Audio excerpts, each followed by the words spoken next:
Hola y bienvenidos. En esta lección vamos a aprender la manera más básica con que el programa puede comunicar un resultado al usuario, y esto es la escritura de texto en pantalla.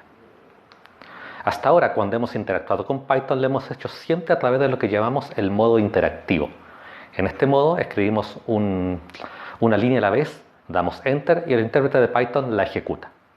Recordemos estas instrucciones que nos permitían calcular el precio que tengo que pagar en el estacionamiento. Si solo escribimos estas líneas, la memoria queda llenada de esta manera, tal como vimos anteriormente. El resultado queda almacenado en la variable precio, que está aquí, pero el precio no lo conocemos. Para conocerlo tenemos que escribir una expresión que consiste únicamente del nombre de la variable precio, y Python la busca en memoria y nos da el resultado. En este modo interactivo, si queremos repetir los cálculos, tenemos que escribir otra vez cada una de estas líneas. Y en el fondo esta no es la manera en que esperamos ejecutar un programa.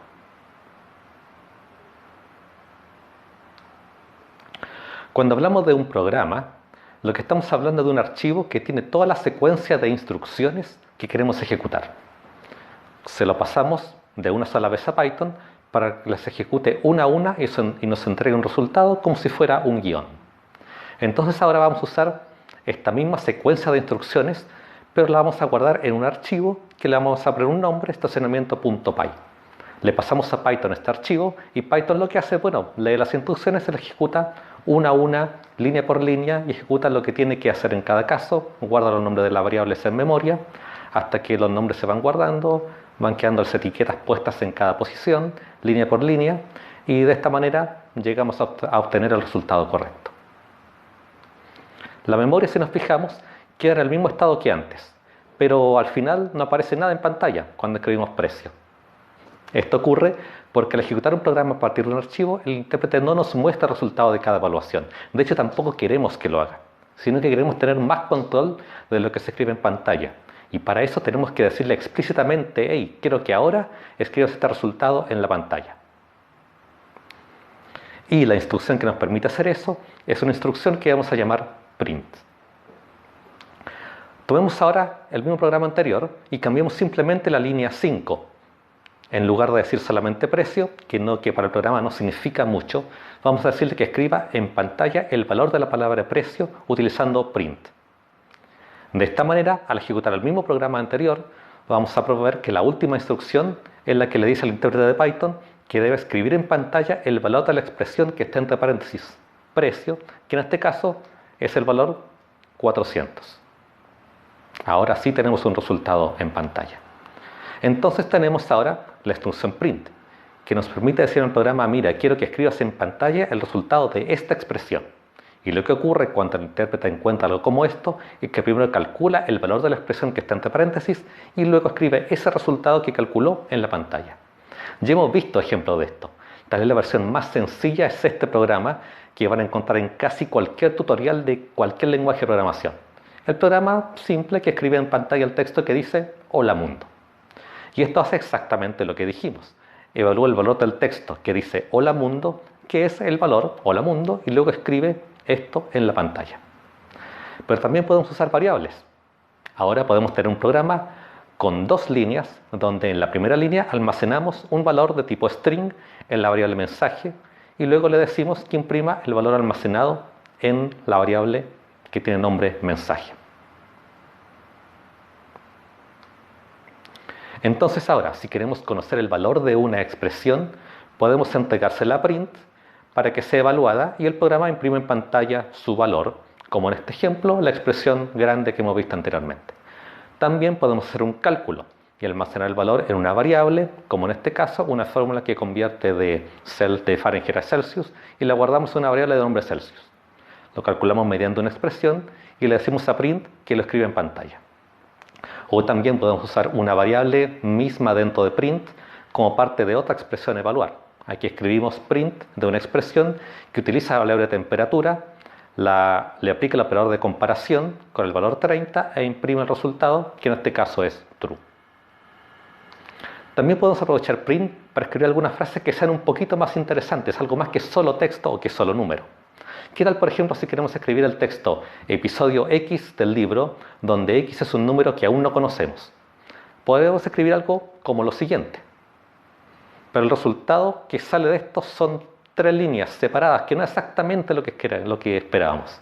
Cada ejecución de print agrega sin que le digamos nada un cambio de línea al final. Pero también podemos decirle que escriba varios valores en la misma línea, de esta manera. Separamos mediante una coma cada una de las expresiones o valores que queremos escribir. Podemos agregar todas las que queramos y print las escribirá todas en la misma línea, como vemos aquí, y separadas cada una por un espacio. Finalmente, un par de trucos que Python nos permite hacer para que print haga exactamente lo que queremos. ¿Qué pasa si ahora no quiero que haya una línea después de lo que escribo al final de cada print? Podemos agregar una asignación dentro de print que le asigne un string a una variable que tenga el nombre end. Esta variable sirve para decirle a print, mira, quiero que al final de escribir lo que te dije, agregues este string que está al lado de end. Entonces aquí le estamos diciendo que después de escribir el texto soy Cristian, no queremos que cambie de línea, sino que escriba un string que contiene un espacio en blanco y obtenemos este resultado. Notemos que este cambio es válido únicamente para el print que está aquí en la línea 3. Si no le decimos nada, como en las líneas 4 y 5, que no escribimos nada adicional, print se comporta de manera normal y agrega un cambio de línea después de escribir lo que le dijimos que escribiera. Y este mismo truco lo podemos usar para agregar el string que queramos al final de cada ejecución de print.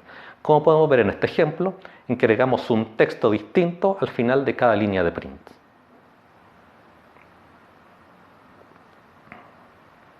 Y ahora déjenme que les enseñe otro truco más.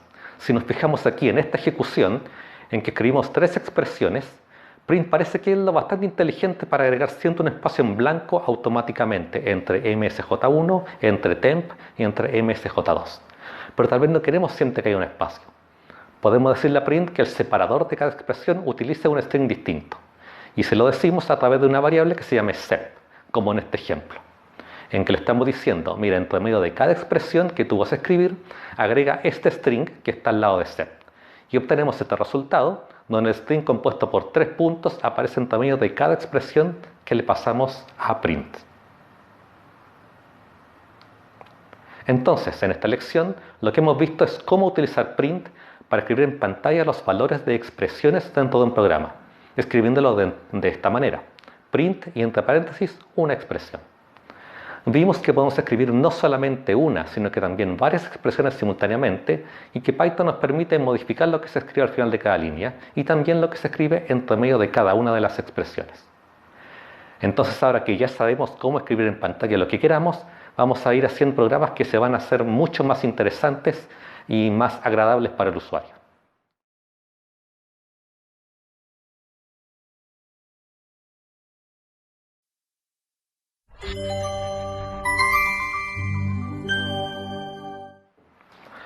Hola, en esta lección vamos a ver cómo podemos pedirle al usuario que ingrese valores para que pueda interactuar con nuestro programa. Hasta ahora hemos construido programas que calculan algo o bien escriben un texto en la pantalla. Por ejemplo, vamos a escribir un programa que nos podrían pedir que salude al usuario y le pregunte cómo está. Algo que siempre vemos en muchos sitios web. Vamos a aprovechar que sabemos usar variables y vamos a escribir el saludo, el nombre y la pregunta entre variables distintas, de esta manera, en este programa. Y las escribimos en pantalla utilizando print. Y con eso obtenemos lo que queremos, o no. Si lo pensamos un rato, este programa funciona muy bien si es que mi nombre es Dr. Nick, porque este programa escribe, hola Dr. Nick, ¿cómo estás hoy? Si queremos que este programa salude a otra persona, que digamos se llama Valeria, vamos a tener que modificar el programa y cambiar el valor de la variable nombre en la línea 1 de esta manera. Entonces ahora tenemos otro programa en otro archivo que se llama saludadorvaleria.py y tenemos un programa que saluda a Valeria. Bueno, pero en verdad lo que queríamos era un programa que saluda al usuario y que saluda a cualquier usuario. Y en lugar de ello tenemos un programa que saluda siempre a la misma persona. Si este mismo programa yo lo ejecuto 100 veces, las 100 veces va a escribir exactamente lo mismo y no era exactamente eso lo que nos habían pedido.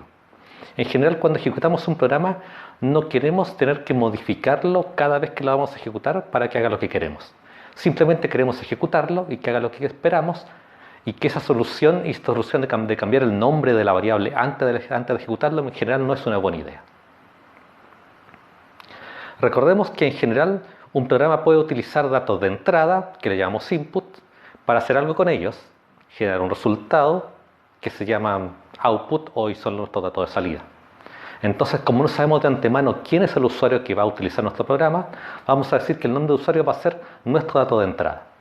De esta manera podemos decir que queremos escribir un programa que al recibir el dato de entrada, por ejemplo, Jorge, escribe en pantalla un texto que diga: hola Jorge, ¿cómo estás hoy? Y un programa que nos permite hacer esto es el siguiente programa, que le llamamos salvador.py. Si nos fijamos aquí en la primera línea, tenemos una instrucción nueva de nombre input, con un texto entre paréntesis. Cuando ejecutamos esto, el programa escribe el mensaje que está dentro de input y luego se detiene. No avanza más. Se queda detenido hasta que el usuario escribe algo y le da enter. Supongamos ahora que el usuario escribe Jorge. Entonces ahora el string Jorge queda guardado en la variable que se llama nombre y luego nuestro programa sigue funcionando como antes, pero con una gran diferencia. El string Jorge no es parte de nuestro programa, sino que ahora es lo que llamamos un dato de entrada, que le pedimos al usuario usando input. Entonces ahora tenemos una nueva herramienta, input, y esta nos permite leer algo que el usuario ha escrito y guardarlo en una variable para poder usarlo dentro del programa. Este input será una herramienta vital para crear programas que interactúen con el usuario. Entonces ahora podemos ejecutar exactamente el mismo programa anterior, el salvador.py, pero la salida del programa va a depender de lo que el usuario escribe en pantalla. Si ahora escribimos como nombre, por ejemplo, Mar, entonces nuestro programa saludará a Mar. Fijémonos en la línea 1. El texto que está entre paréntesis después de input es el texto justamente que se muestra en pantalla antes que el programa se ponga a esperar que el usuario escriba algo.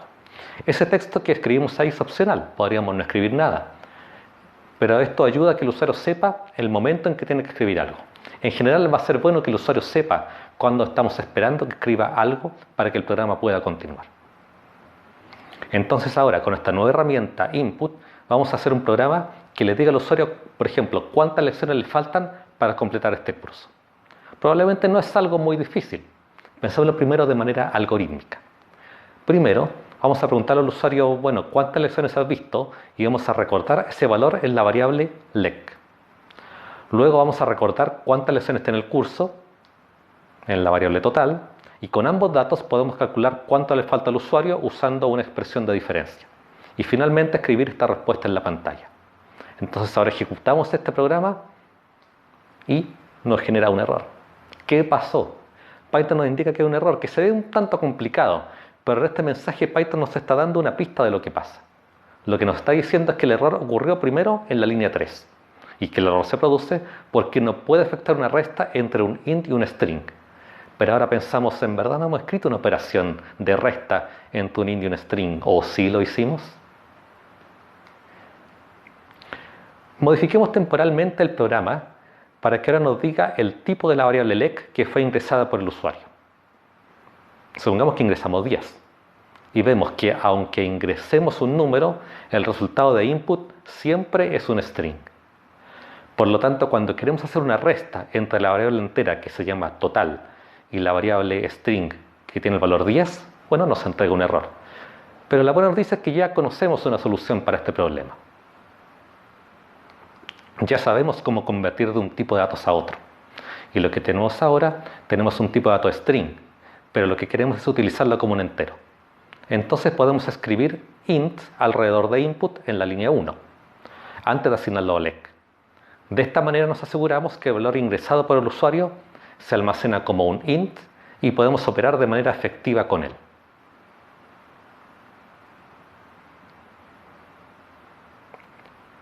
Entonces, aunque input nos entregue siempre un string, ya sabemos cómo convertirlo a otro tipo de datos. Por ejemplo, podemos convertirlo a int, como en este primer caso en que preguntamos por un número entero, y lo que hacemos es simplemente sumarle 1. Podemos convertirlo también a float, como en el segundo caso, en que lo usamos para calcular una diferencia entre dos valores. O también podemos convertirlo a bool, por ejemplo, como en este tercer caso, para saber si es que el usuario ha ingresado un valor o no. Entonces ahora los invito a copiar todo este código en su intérprete y ejecutarlo, para que puedan ver por sí mismos los resultados de cada uno de los códigos. Entonces en esta lección hemos visto cómo podemos utilizar input para recibir datos ingresados por el usuario y asignarlo a alguna variable para poder operar con él. Además, también vimos que si queremos usar lo que le ingresa el usuario como un tipo que no sea string, porque input siempre retorna un string, podemos utilizar las conversiones que conocemos y sabemos convertir a int, sabemos convertir a float y sabemos convertir a bool. Un uso apropiado de este input y print nos va a permitir escribir programas mucho más entretenidos y que interactúen de manera más amigable con el usuario. Muchas gracias y esperamos que sigan disfrutando de este curso.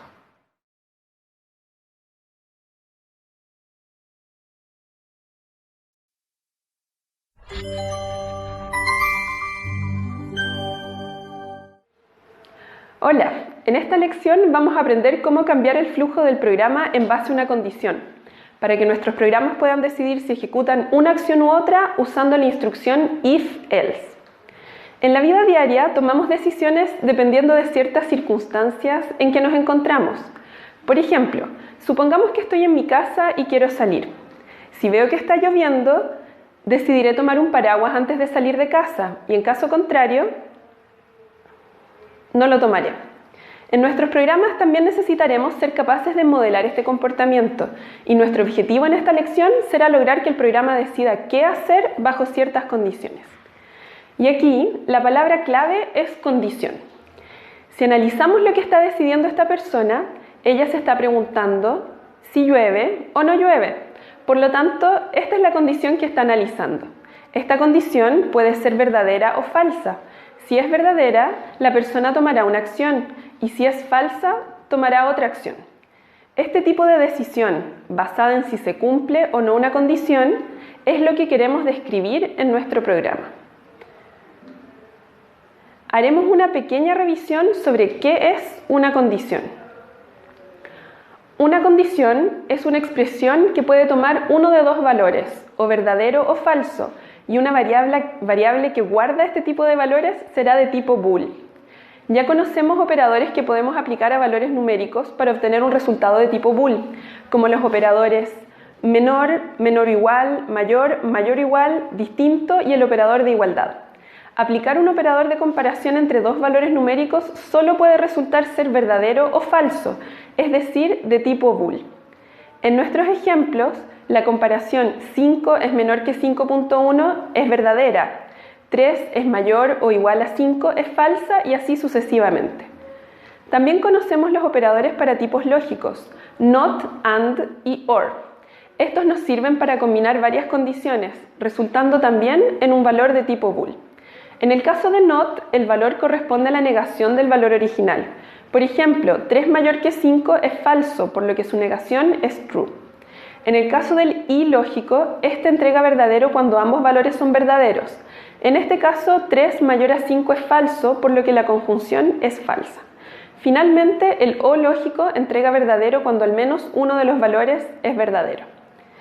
Entonces, ahora supongamos que tenemos una variable de tipo bool, de nombre llueve. Podemos escribir la condición llueve es igual a true, que compara el valor de llueve con true. Es decir, será verdadera cuando el valor de llueve sea true y falsa cuando el valor de llueve sea false. Pero aún necesitamos una manera de decirle a nuestro programa qué hacer en cada caso. Queremos que nuestro programa se comporte de la siguiente manera. Primero, el programa evaluará si una condición es verdadera o falsa. Si es verdadera, le diremos que continúe por la rama izquierda, donde ejecutará una instrucción que llamaremos instrucción 1 y luego de ello que continúe con el programa, pero sin haber ejecutado la instrucción 2. En cambio, cuando la condición sea falsa, queremos que se ejecute la instrucción 2 en lugar de la instrucción 1. La instrucción que nos permite hacer esto es la instrucción if. Esta instrucción se inicia con la palabra if, seguido de la condición que estamos evaluando. Cuando la condición es verdadera o true, entonces se ejecutará lo que está dentro del if. ¿Y qué es lo que está dentro del if? Es todo aquello que le sigue a los dos puntos y que en Python debe escribirse con una cantidad fija de espacios. Esto se llama indentación. Debemos poner mucha atención con el tamaño de la indentación que usamos, porque todas las instrucciones que usen la misma indentación serán para el intérprete de Python las instrucciones que deben ejecutarse cuando la condición del if es verdadera. Ahora, si la condición es falsa, lo que se ejecutará son las instrucciones que estén dentro del else.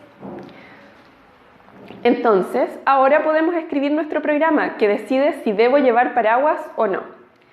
Y es bastante simple. En primer lugar, le asignamos el valor true a la variable llueve para indicar que está lloviendo. En un programa más real, quizás este dato lo obtendríamos desde el usuario o incluso desde un sensor. Luego preguntamos, usando if, si está lloviendo. La condición es que el valor de llueve sea verdadero.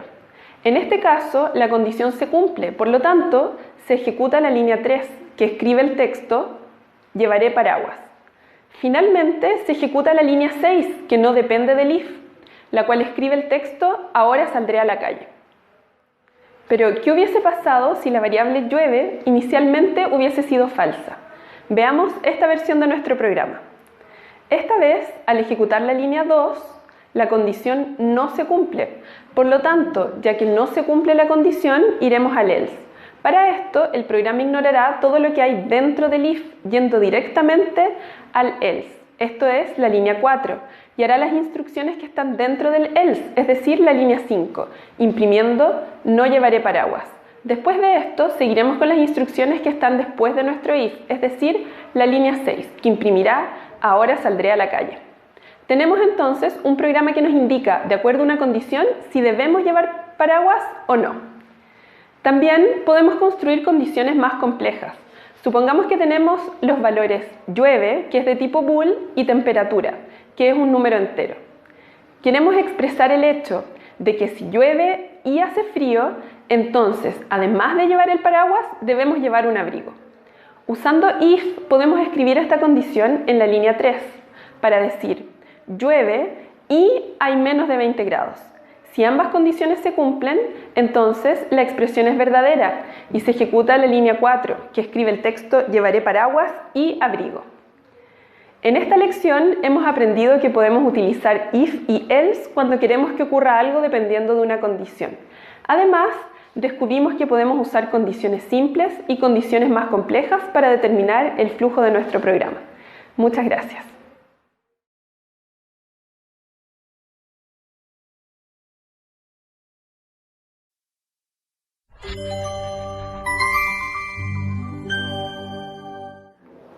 Hola, en esta lección vamos a ver una variación de la instrucción if con else, que es la instrucción if pero sin ocupar else. Como hemos visto, los programas pueden tomar decisiones en base a las condiciones en que se encuentren. Por ejemplo, si hace frío, usaré ropa de manga larga y si no, usaré ropa de manga corta. Ahora, veamos cómo hacer que el programa tome decisiones cuando quiero tomar una acción solo en un caso. Por ejemplo, supongamos que estoy caminando en un día lluvioso. Si hay un charco de barro, quiero saltarlo. Pero si no hay un charco, no tomaré ninguna acción especial.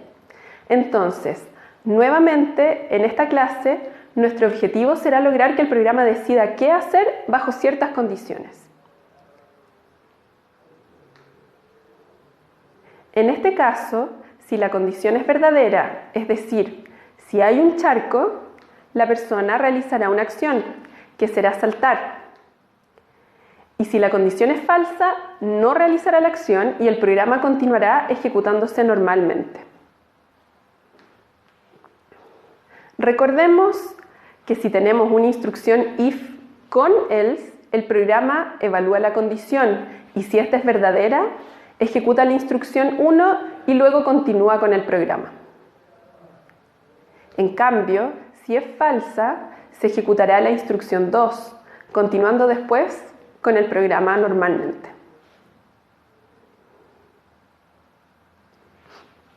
En cambio, en nuestro caso actual, donde hay una instrucción if sin else, si la condición es verdadera, igualmente se ejecutará la instrucción 1, pero si la condición es falsa, omitirá las instrucciones dentro del if y simplemente continuará con el programa.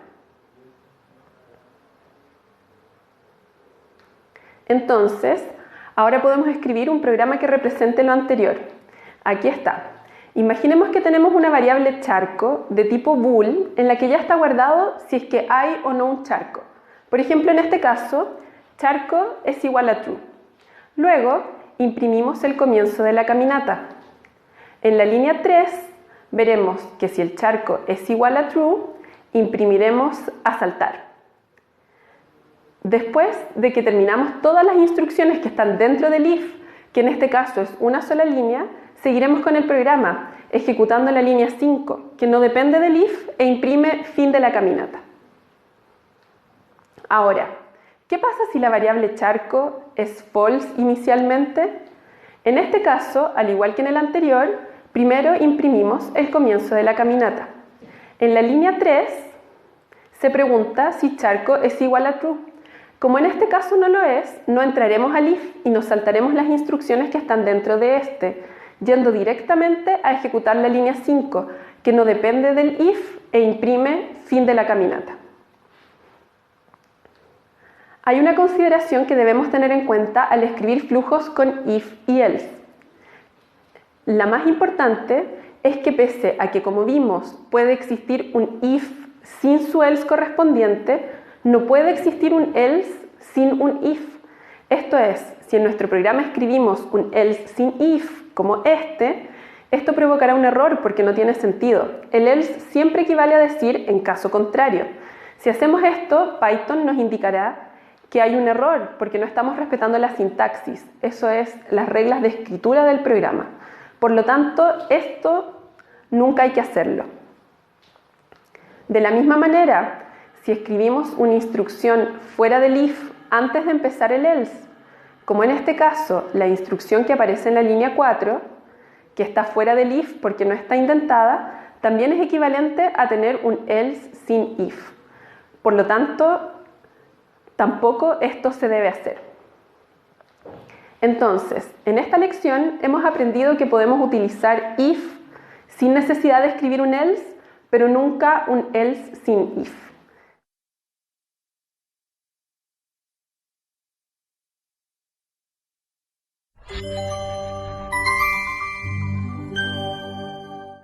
Hola, en esta lección vamos a aprender cómo hacer que nuestro programa tome decisiones en situaciones más complejas, cuando hay varias condiciones y varios posibles caminos que tomar. Esto lo haremos a través de la instrucción if con el if. Como hemos hablado anteriormente, las personas tomamos decisiones dependiendo de las circunstancias en que estemos.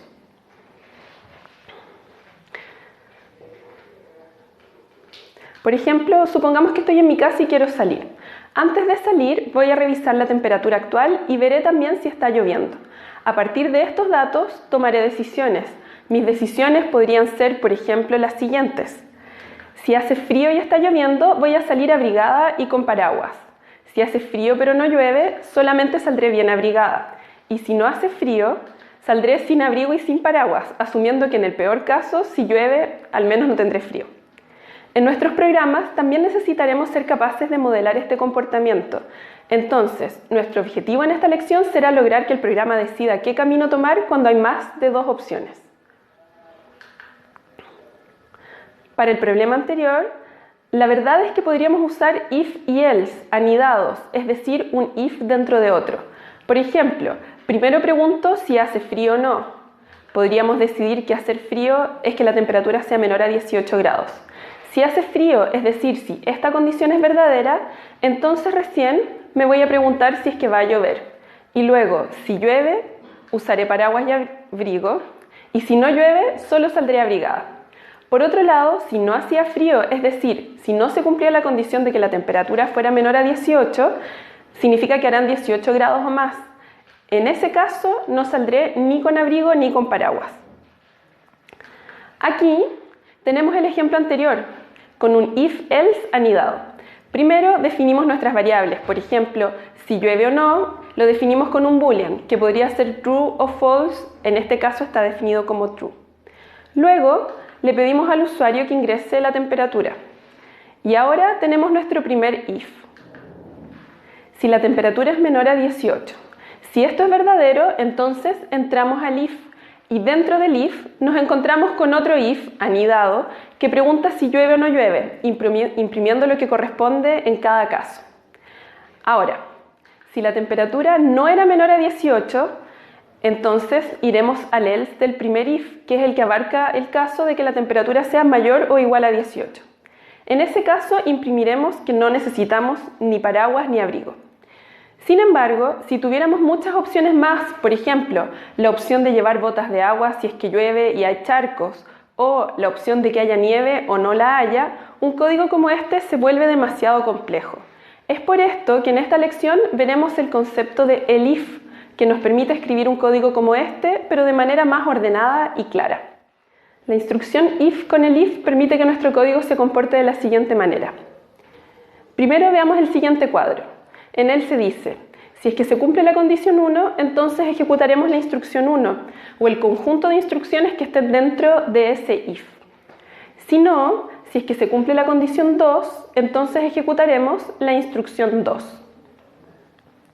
Si no se cumple ninguna de las anteriores, es decir, condición 1 y condición 2 son falsas, entonces ejecutaremos la instrucción 3. Ahora veamos lo mismo, pero en un diagrama.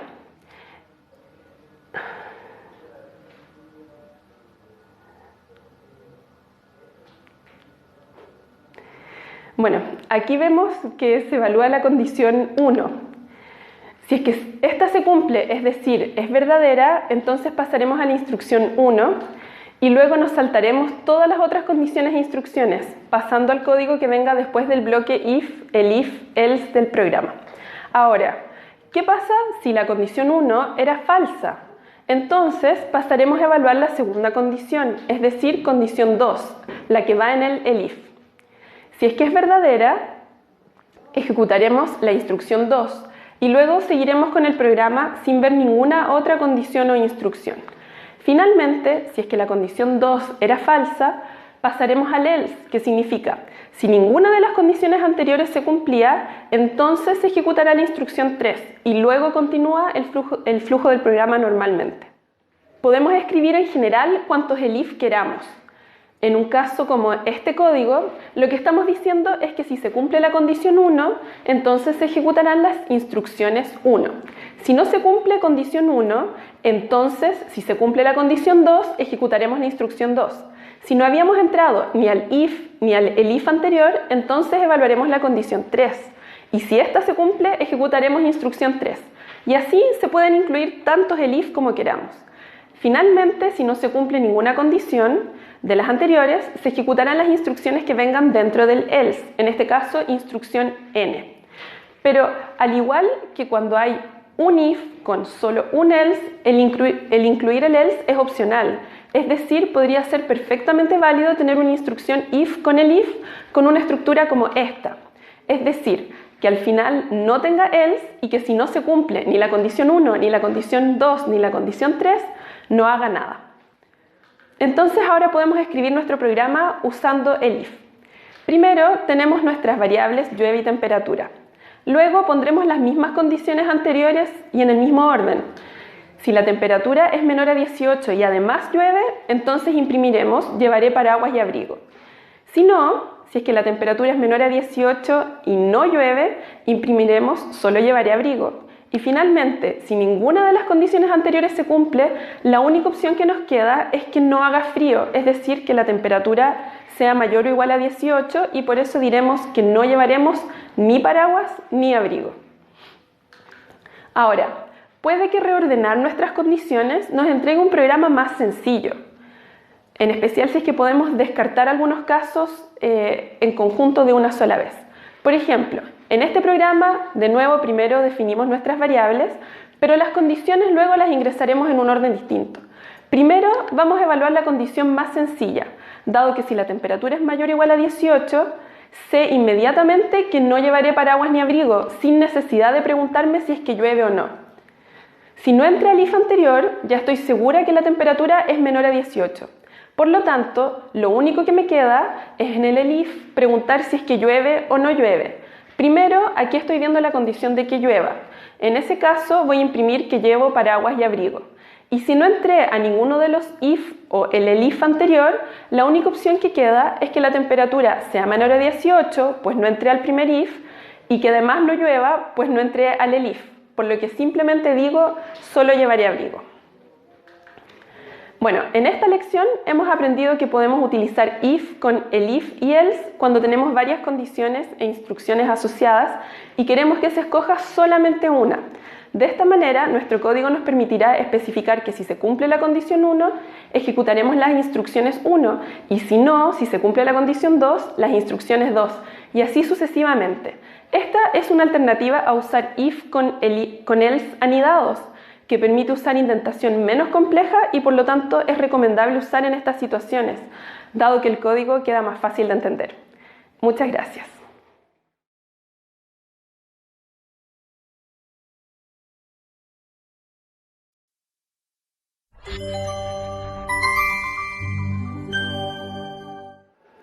Hola, en esta lección vamos a aprender cómo repetir instrucciones tantas veces como necesitemos usando la instrucción while. Supongamos que estoy de viaje y veo en la televisión el pronóstico de la temperatura. Si estoy en un país en que se usan los grados Fahrenheit y yo acostumbro usar Celsius, es posible que no entienda qué significan los números de la temperatura. Entonces, podríamos escribir un programa que nos entregue una tabla donde aparezca la temperatura en Fahrenheit y su conversión a grados Celsius, algo como esto. Por supuesto, en Python el resultado de nuestro programa en realidad se vería algo así. El programa anterior puede ser muy sencillo. Si es que lo hacemos solamente con instrucciones print, serán 6 instrucciones print, donde cada una imprime una línea de nuestra tabla de conversiones. El programa anterior era muy sencillo, pero ¿qué pasa si ahora queremos que aparezcan muchas más temperaturas? Por ejemplo, queremos que aparezcan los grados Fahrenheit desde 32 a 72, pero en vez de hacer la conversión cada 10 grados Fahrenheit, como en el ejercicio anterior, queremos todos los valores, 32, 33, 34 y así sucesivamente hasta 72. Ciertamente, en este caso, ya no es una buena solución escribir instrucciones print. Tendríamos que hacer muchos cálculos a mano y escribir 40 líneas de código solo para escribir la conversión de las temperaturas. Necesitamos entonces una nueva herramienta para poder repetir instrucciones. Y por esto, el objetivo de esta clase es lograr que el programa realice un ciclo repitiendo un conjunto de instrucciones. Queremos que nuestro programa se comporte de la siguiente manera. Veamos este diagrama. Primero, el programa evaluará si una condición es verdadera o falsa. Si es verdadera, le diremos que continúe ejecutando las instrucciones que están dentro del ciclo. Al terminar las instrucciones, necesariamente se vuelve a evaluar la condición. Si la condición nuevamente se evalúa verdadera o true, se volverá a ejecutar el ciclo completo, es decir, todas las instrucciones que están dentro del ciclo. Esto va a suceder todas las veces que sea necesario, hasta que eventualmente nuestra condición sea falsa. En ese momento ya no se ejecutarán las instrucciones que están dentro del ciclo, sino que se continuará con el resto del programa, es decir, lo que venga después del ciclo. La instrucción que nos permite hacer esto se llama instrucción while. Esta instrucción se inicia con la palabra while, seguido de la condición que evaluaremos y luego 2 puntos. Si la condición es verdadera o true, entonces se ejecutará lo que está dentro del while, es decir, lo que le sigue a los 2 puntos y que está con la indentación o la cantidad fija de espacios que corresponde al while. Recuerda que se ejecutarán las instrucciones y luego, en vez de seguir con el programa, se volverá a evaluar la condición. Si esta nuevamente es verdadera, se volverán a ejecutar las instrucciones y luego se volverá a ejecutar la condición. Esto se repetirá hasta que eventualmente la condición sea falsa. En ese momento se terminará este ciclo. Por eso es muy importante que entre las instrucciones que escribamos dentro del while haya alguna instrucción que eventualmente convierta la condición a falsa. Entonces, ahora podemos escribir nuestro programa para convertir grados Fahrenheit a Celsius desde 32 a 72. Para esto, primero recordemos que para convertir una temperatura de Fahrenheit a Celsius, tenemos que restarle 32 a los grados Fahrenheit y multiplicar por 5/9.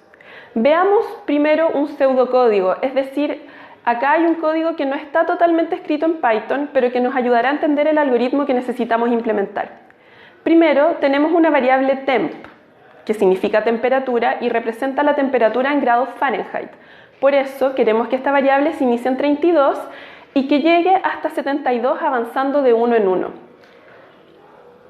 Entonces, primero imprimimos F y C, que es la primera fila de la tabla. Ahora queremos que mientras la temperatura sea menor a 73, es decir, que vaya desde 32 a 72, se ejecuten las siguientes instrucciones. Primero, imprimiremos la temperatura en Fahrenheit y su conversión a Celsius. Entonces imprimiría 32, dado que ese es el valor en temp y su conversión a Celsius, en ese caso 0. Y luego debemos sumar 1 a temp para que la temperatura ahora sea 33 y estemos listos para comenzar el próximo ciclo. En el siguiente ciclo volveremos a evaluar la condición del while. Como temp es ahora 33, sigue siendo menor a 73, por lo que volvemos a ejecutar las instrucciones del while. Imprimimos 33 y su conversión a Celsius y volvemos a sumar 1 a temp. Así repetiremos el ciclo una y otra vez hasta que imprimamos la temperatura 72 y su equivalente en Celsius. Finalmente, le sumaremos 1 a temp, es decir, ahora temp vale 73. Cuando vayamos a evaluar la condición del while, temp vale 73, así que ya no se cumple. Por lo tanto, nos saltaremos todas las instrucciones que están dentro del while y seguiremos con la línea 6 del programa si es que hubiera. Ahora, pasemos del pseudocódigo al código real. Como vemos, en el while simplemente escribimos una condición que puede ser temp menor que 73, por ejemplo, o temp menor o igual a 72. Al imprimir, imprimimos temp y su conversión a Celsius, es decir, temp menos 32 por 5/9. Y finalmente sumamos 1 temp. Hay que recordar que las asignaciones se evalúan de derecha a izquierda, es decir, primero leo la parte derecha de esta asignación, temp más 1, hago este cálculo y el resultado lo vuelvo a asignar a temp. ¿Qué pasaría si nos olvidamos la instrucción temp igual temp más 1? Como este código de aquí. Recordemos que esta es la instrucción que eventualmente convierte a la condición en falsa, por lo tanto es muy importante. En este caso hemos creado un ciclo o loop infinito. Esto hace que temp nunca avance, por lo que el programa nunca termina, imprimimos siempre 32 y 0, el primer valor de temp. En esta lección hemos aprendido cómo escribir un ciclo en Python, es decir, instrucciones que se repitan cuantas veces queremos. Muchas gracias.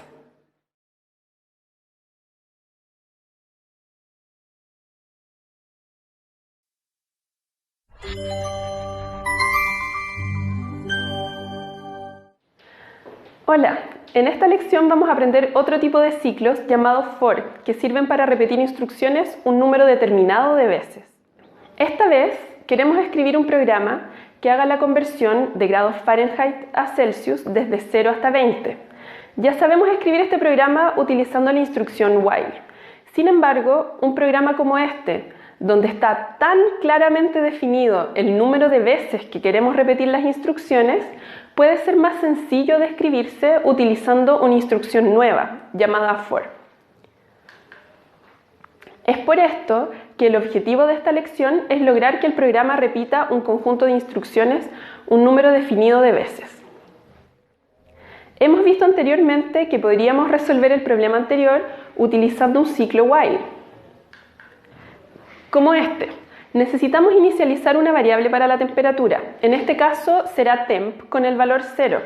Luego repetiremos el ciclo mientras temp sea menor a 21, sumándole 1 a la variable temp en cada iteración del while. Y el resultado será que se imprima la tabla de conversiones Fahrenheit a Celsius desde 0 hasta 20. Ahora veamos cómo escribir el mismo código anterior utilizando la instrucción for. Como vemos, el código es muy similar, pero bastante más breve. Para el mismo programa anterior, ahora usamos solamente 3 líneas en vez de 5. En este caso, al decir for temp in range 21, se está creando una variable temp que iterará desde 0 hasta 21 no inclusive, es decir, hasta 20. Usando for, la variable se inicializa y se incrementa implícitamente en la instrucción for.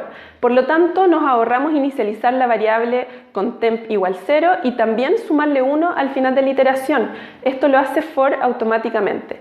Y lo bueno es que el resultado es exactamente el mismo, la tabla de conversión Fahrenheit a Celsius desde 0 hasta 20. Ahora veamos de qué se trata el tipo range que estamos usando para generar los valores desde 0 hasta 20 en la instrucción for. En el ejemplo de for, utilizamos esa nueva expresión, range. Esta crea una secuencia de números. Si decimos range de n, esto creará la secuencia de números que parte en 0 y termina en n-1, es decir, n números en total. Por lo tanto, el parámetro que le estamos entregando al final de la secuencia es el final de la secuencia que se creará, pero el último número no está incluido en la secuencia. Entonces, nuevamente, si usamos la expresión range fin, se crea una secuencia de números que parte en 0 y llega hasta fin menos 1, porque fin no está incluido. En el ejemplo aquí, for i in range 7 generará los números desde 0 hasta 7 no incluido, es decir, desde 0 hasta 6. En este código lo que se hace con la secuencia de números es recorrerla usando la variable i y en cada iteración del for imprimir el valor de i, es decir, aquí se imprimirá 0, 1, 2, 3, 4, 5 y 6. Si a range en cambio le entregamos dos parámetros, por ejemplo range inicio, fin, range creará una secuencia de números que parte desde inicio y llega hasta fin menos 1. Por ejemplo, for i in range 8,14, en este caso imprimirá los números 8, 9, 10, etc. hasta 13. Finalmente, si range recibe tres parámetros que son inicio, fin y paso, se creará una secuencia que comienza en inicio, termina en fin menos 1 y va avanzando de a paso números. Por ejemplo, for i in range 4,101,3 generará la secuencia 4, 7, 10, 13, 16, es decir, avanzando de 3 en 3 hasta llegar a 100. La instrucción for se escribe de la siguiente manera, en general. Se escribe for y luego la variable que usaremos para recorrer la secuencia. El nombre de esta variable lo escogemos nosotros. Luego se dice in y la secuencia que vamos a recorrer. En esta clase, las secuencias son todas generadas por range, pero más adelante podremos usar otros elementos como listas o strings. Indentado dentro del for estarán las instrucciones que se ejecutarán en cada iteración del for. Entonces, la instrucción for nos permite recorrer elemento por elemento una secuencia de valores y las secuencias en esta clase las generamos con la instrucción range. Aquí vemos una comparación de código for y código while. Podemos usar el que nosotros elijamos, ya que ambos permiten hacer ciclos, pero sí es importante destacar que en general la instrucción while es más versátil, ya que nos permite definir una condición cualquiera, mientras que for se usa para recorrer una secuencia, es decir, tenemos claro de antemano el número de veces que queremos repetir las instrucciones. En estos códigos, en ambos, se imprimen los números desde 1 hasta 99, imprimiendo para todos los menores de 18 años el número y menor de edad y para todos los mayores de 18 el número y la frase mayor de edad. Podemos notar que en el caso del while necesitamos inicializar la variable i antes de comenzar el while e incrementarla al finalizar cada ciclo, mientras que en el for esto se hace de manera implícita al declarar for i in range 1,100. Es por esto que el código for es un poco más corto. En esta lección hemos aprendido cómo escribir un ciclo for en Python, es decir, instrucciones que se repitan una cantidad definida de veces. Además, aprendimos cómo definir una secuencia de números utilizando range. Recordemos que range puede recibir 1, 2 o 3 parámetros. While y for son los dos tipos de ciclos que se utilizarán en todo el resto del curso. Muchas gracias.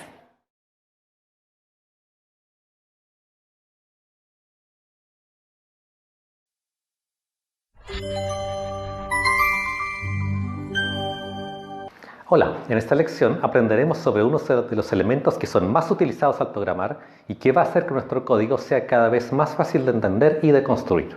Estos son las funciones. Las funciones existen por una necesidad muy simple, que es la de reutilizar código dentro de nuestros programas. Cada vez que programamos nos vamos a dar cuenta que muchas veces nos encontraremos con que tenemos que escribir una secuencia de código una y otra vez, pero con unas pequeñas variaciones y luego utilizarla en distintos momentos de nuestro programa.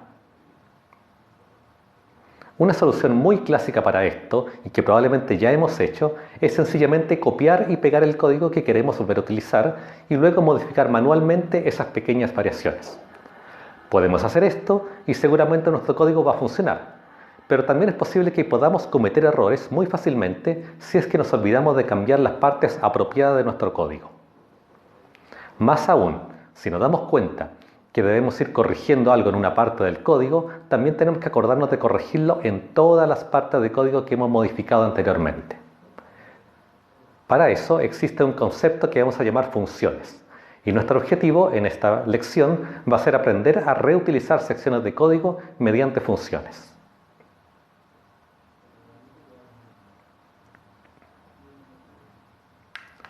Ya sabemos cómo escribir ciclos utilizando for y while para repetir acciones que muchas veces se hacen de manera consecutiva. Este ejemplo a continuación escribe en pantalla el texto han pasado, seguido de un número y de una unidad de tiempo una cantidad determinada de veces. En este caso, la unidad de tiempo es días y la cantidad de veces que se repite el texto está guardada en la variable total. Si ahora queremos modificar este código para que a continuación escriba más texto, pero donde la unidad sea meses y que se escriba no 3 sino 4 veces, entonces podemos copiar el código anterior y modificar las variables unidad y total. Ahora, si queremos hacer lo mismo una vez más, pero cambiando la unidad por segundos y que ahora se escriba 10 veces en lugar de 4, entonces tenemos que volver a copiar el código y cambiar las variables unidad y total. Y si bien este código que tenemos aquí va a funcionar, también es fácil equivocarse y olvidarnos de cambiar una variable. Además, nuestro código se hace innecesariamente largo y cada vez más difícil de entender. ¿Podemos hacerlo mejor? Claro, como acabamos de ver, para indicar meses y días tenemos que copiar el código. Y si bien esto funciona, al copiar el código tenemos que tener cuidado de cambiar el valor de la variable total y también el valor de la variable unidad en cada lugar que lo ocupemos. Si no tenemos cuidado, va a ser muy fácil equivocarse.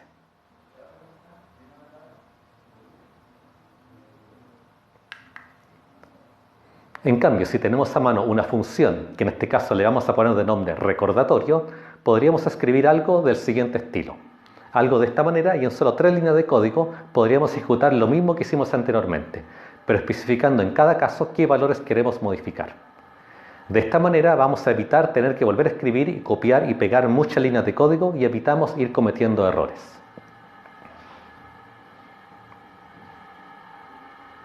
Y si bien aún no hemos aprendido cómo programar nuestras propias funciones, tenemos que darnos cuenta que ya la hemos usado anteriormente. Hemos escuchado de las funciones print e input, que son funciones que ya vienen incorporadas en Python y que las hemos utilizado anteriormente. La función print, por ejemplo, recibe como parámetro uno o más strings para después mostrarla en pantalla. Por ejemplo, si queremos imprimir el texto Perl Jam, podemos utilizar la función de la siguiente forma, definiendo los strings Perl y el string Jam y entregándolos como parámetros a la función print.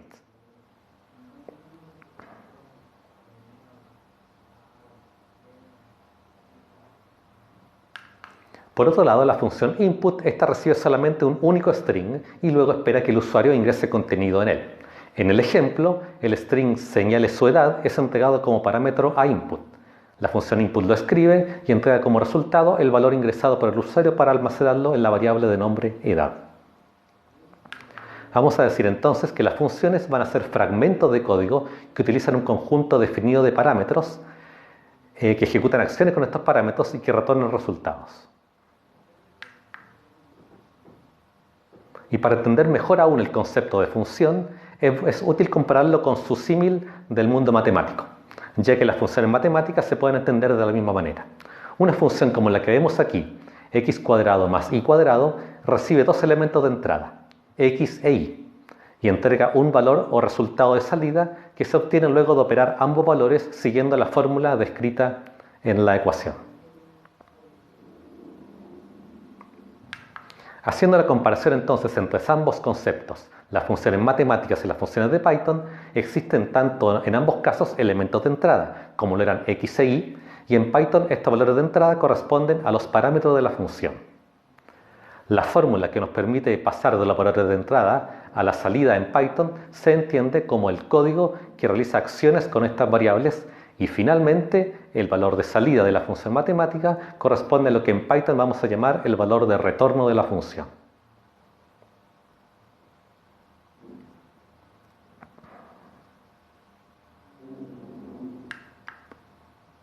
Entonces, en esta lección hemos explorado el concepto de función como un elemento que nos permitirá reutilizar código. Hemos dicho que una función la vamos a definir como un segmento de código que va a hacer tres cosas. Primero recibe parámetros, luego ejecuta acciones con estos parámetros y finalmente retorna un resultado.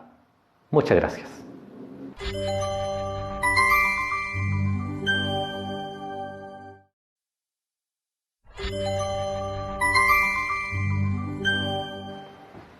Hola, bienvenidos a una nueva clase. En este video vamos a revisar cuáles son los elementos de una función, para qué sirven estos elementos y lo vamos a consolidar con algunos ejemplos. Para ver los elementos de una función, en primer lugar vamos a revisar los parámetros, de los cuales ya hemos estado hablando de manera más o menos superficial.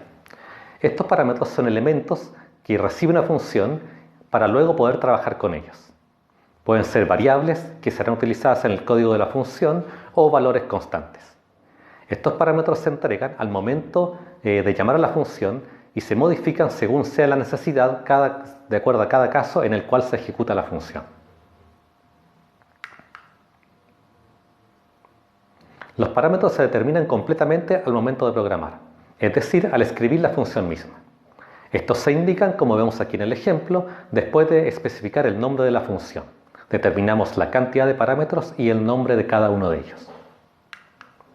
Por otro lado, al llamar a la función, los parámetros son recibidos por la función con los datos que representan los valores con los que se ejecutará la función que estamos llamando.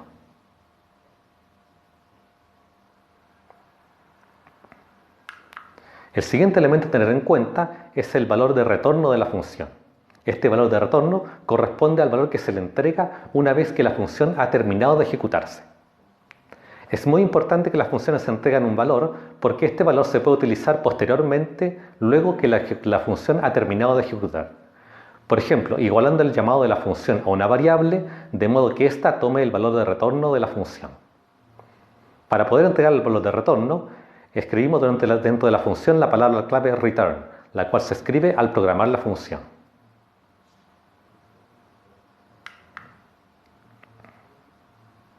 Es muy importante considerar, sí, que el valor de retorno constituye el término de la función, lo cual tiene una implicancia bastante grande, porque cualquier línea que se programe después de haberse alcanzado la instrucción return, esta instrucción no será ejecutada. Por ejemplo, la función que vemos aquí es una función sumamente simple, que lo único que hace es retornar un string. Cuando se ejecuta esta función, sin importar las condiciones y el contexto, nunca se imprimirá el valor 5 que está a continuación de la instrucción return, porque cuando se ejecuta la instrucción return, la función termina. En el código mismo es posible retornar todo tipo de datos o de variables. Así, por ejemplo, ahora en el ejemplo que estamos viendo a continuación, está programada una función que va a recibir un número como parámetro. A continuación le resta 3 unidades y luego el resultado lo eleva al cubo. Una vez realizadas todas esas operaciones, el valor de resultado queda guardado en la variable resultado y mediante la sentencia return entregamos este resultado a la función que nos ha llamado.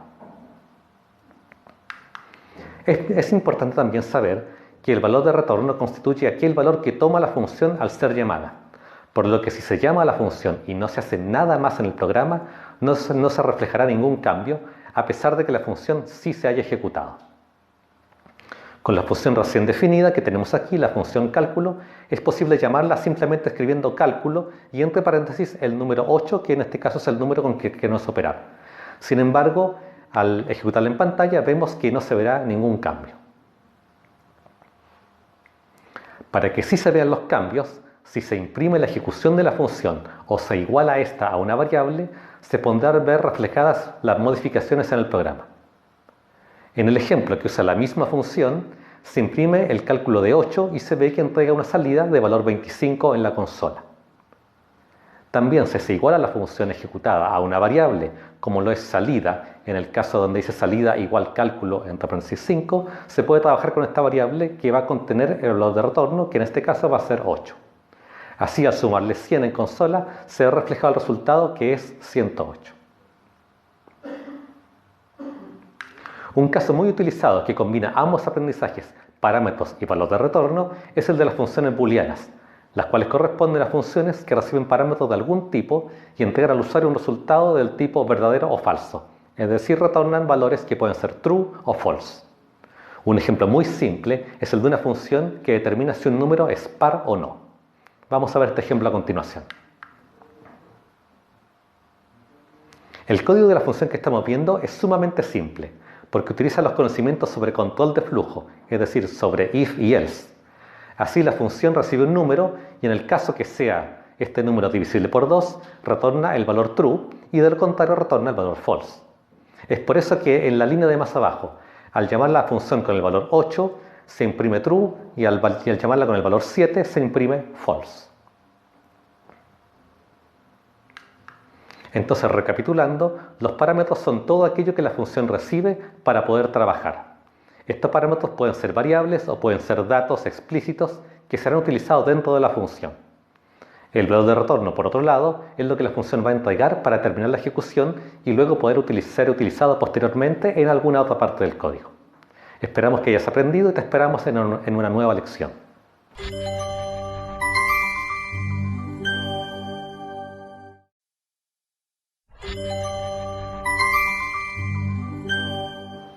Hola, en esta lección aprenderemos sobre módulos que ya están definidos en Python. Veremos qué son, cómo se utilizan, cómo se importan y cómo se ejecutan las funciones que están contenidas en ellos. Hay mucho trabajo de programación que ya ha sido realizado por otras personas. Por ejemplo, cómo generar un número de forma aleatoria en Python o cómo calcular el coseno hiperbólico de algún ángulo en Python. Son preguntas que más de algunos se ha realizado y ya se ha escrito código que calcula estos resultados. Por lo tanto, vamos a encontrar muchas librerías que ya traen estas funciones programadas que resuelvan esos problemas, de modo que nuestro trabajo va a consistir simplemente en saber cómo llamar esas funciones y cómo utilizarlas pasándole los parámetros correctos. Algunos ejemplos de ellos son los módulos random y módulo math. Son algunos ejemplos de librerías o módulos que ya existen, que están definidos en Python y que permiten realizar acciones u operaciones cotidianas, como por ejemplo elegir elementos de una lista o calcular funciones trigonométricas. Para poder importar un módulo en Python existen varios métodos. El primero y el más general consiste en la sentencia que dice import, seguida del nombre del módulo deseado. Por ejemplo, para importar el módulo math, basta con escribir el texto import math, quedando de esa manera accesibles todos los elementos del módulo dentro de nuestro programa.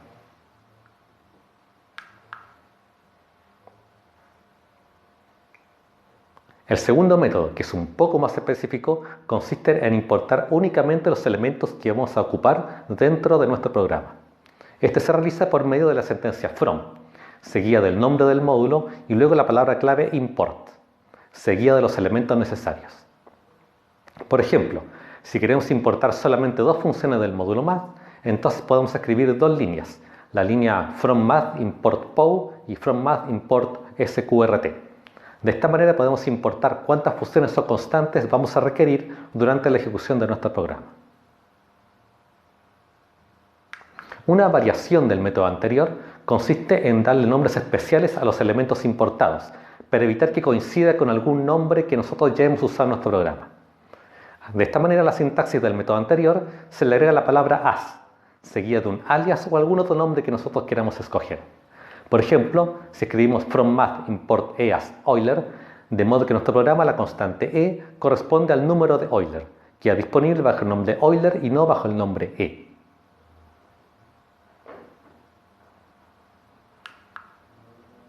El cuarto método, y que no es tan utilizado, consiste en importar todos los elementos del módulo con el nombre que estaba definido en la librería. Esto se realiza escribiendo from módulo import con el asterisco. Y con ese asterisco estamos indicando que se importa todo.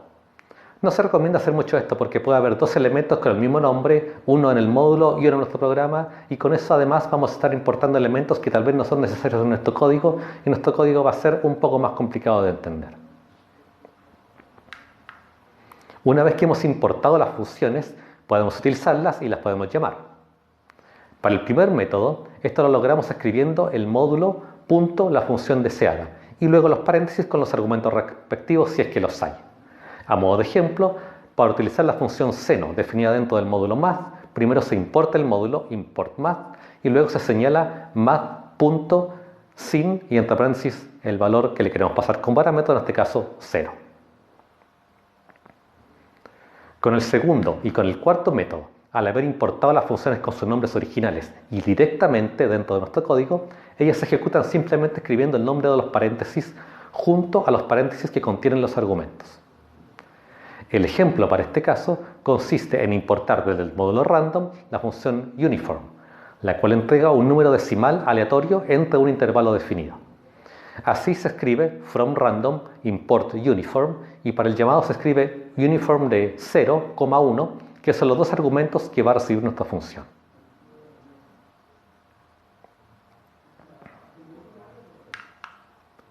Por último, con el tercer método, la importación es tal como ya la vimos, pero el llamado se debe realizar con el nombre nuevo que le asignamos a la función usando el alias que especificamos. Así, en este ejemplo, se importa la función runInt con el alias rnd. Para el llamado se debe entonces escribir rnd entre paréntesis 5,10.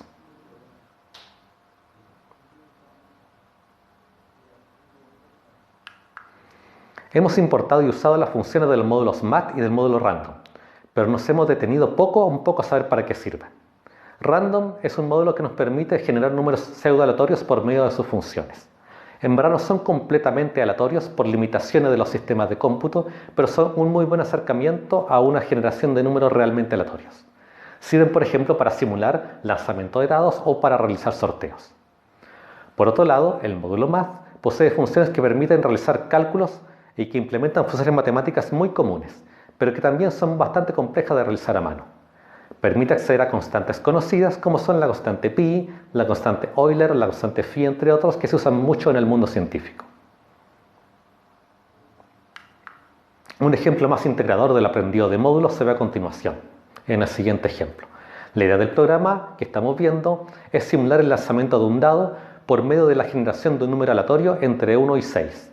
Luego, dependiendo del valor que hayamos obtenido, se imprime una constante u otra multiplicada por el lanzamiento. Específicamente, el programa importa de la librería random la función que se llama runInt y le otorga el alias rnd. Del módulo math importa las constantes pi y e y se utiliza la función rnd para generar el número aleatorio y si este es menor que 4 se imprime pi multiplicado por el número. En caso contrario se va a imprimir Euler multiplicado por el lanzamiento. En una ejecución, como la que vemos aquí, se obtuvo 6.28 que corresponde a 2pi, lo que quiere decir que el lanzamiento fue 2, que es menor que 4, por lo que se imprimió pi multiplicado por 2.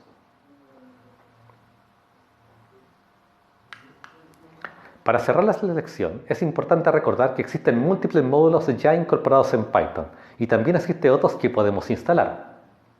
Podemos importarlo de diversas maneras, con las consideraciones de cada método, tanto en la sintaxis para importarla como para llamar a las funciones.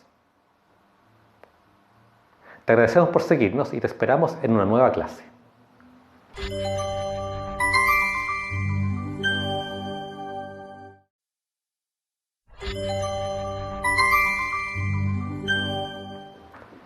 Hola y bienvenidos a este nuevo video. En esta lección vamos a cubrir la definición de funciones, cómo las definimos, cómo las escribimos, qué elementos deben estar presentes en ella y un poco de la sintaxis. Por último veremos ejemplos, tipo y algunas consideraciones. La estructura básica de las funciones la hemos ido revisando con algunos ejemplos, pero es necesario que la formalicemos mejor. Para escribir una función se debe tener en cuenta que estas comienzan siempre con la palabra clave def. Luego de escribir def, en la misma línea se escribe el nombre de la función. El nombre de esta función no puede llevar espacios tal como en cualquier variable de Python. Se recomienda para cuando sea necesario escribir guiones bajos entre las palabras a separar o bien escribir cada palabra con mayúsculas. Después del nombre se escriben los paréntesis, los cuales, en caso de haber parámetros, deben llevarlos dentro de ellos.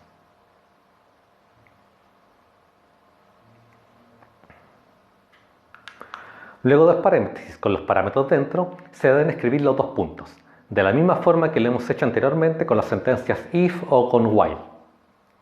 Análogamente, dentro de la función es donde se escribe el código y los valores de retorno. Al decir dentro, nos referimos a lo mismo que hemos hecho con if o con while.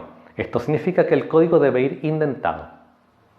Para clarificar esos conceptos, es bueno ver una estructura un poquito más esquematizada, como vamos a ver a continuación.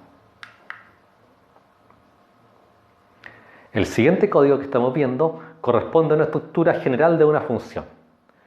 Tal como se ve, la palabra clave def marca la definición de la función y a continuación está el nombre de la misma, que en este caso es nombre, con los paréntesis indicando los parámetros que la función recibe. Estos parámetros pueden ser una cantidad arbitraria de ellos, desde 0 hasta todos los que necesiten.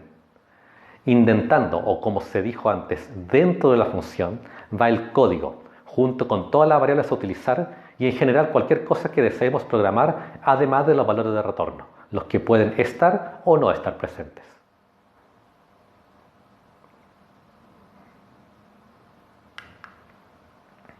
El siguiente ejemplo corresponde a una función que entrega el mayor divisor de un número n dado sin considerar al número mismo. Podemos ver que se establece un máximo actual que comienza en 0. Luego se define el divisor más pequeño posible, que es 1, para ir aumentando en una unidad su valor hasta encontrar algún divisor y modificar el máximo actual. Este código tiene todas las partes anteriormente mencionadas muy bien establecidas. Vamos a verlo un poquito más en detalle.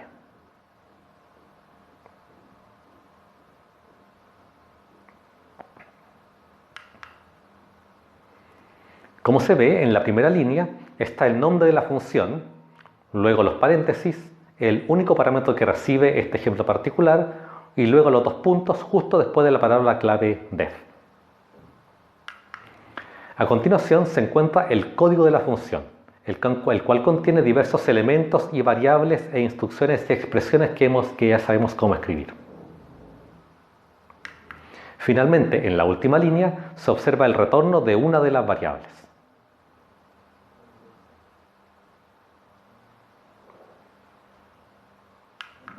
En muchos casos, las funciones no tienen únicamente un parámetro, ni tampoco solo una instrucción de retorno. Así, en este ejemplo básico, donde se aplica la exponenciación de una base a un cierto exponente, se necesitan dos parámetros, la base y el exponente. Y también especificamos dos instrucciones de retorno, ya que como sabemos, el caso en el que el exponente es 0 es un caso particular. La función, siguiendo una estructura similar a la anterior, revisa si el exponente es 0 y de serlo retorna 1. En otro caso, realiza el cálculo para obtener el resultado retornándolo al final.